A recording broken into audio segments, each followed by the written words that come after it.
İranın BMT-dəki daimi nümayəndəliyi Birləşmiş Ştatlar prezidenti Donald Trump'ın İslam Respublikasının ali dini rəhbəri Əli Xamneyə yeni nüvə sazişi üzrə danışıqlar təklifi ilə bağlı məktub göndərdiyinə dair son iddiasını təkzib edib.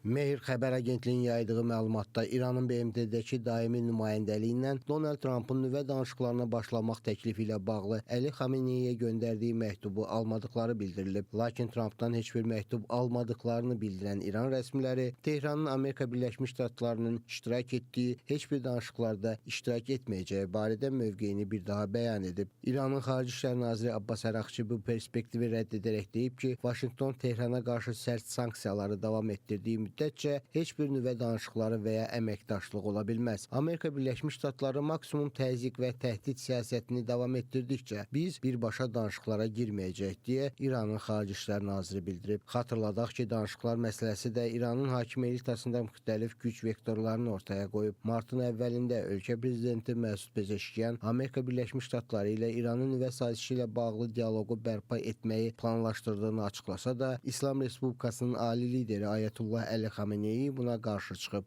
Rövşən Əliyev, Space xəbər.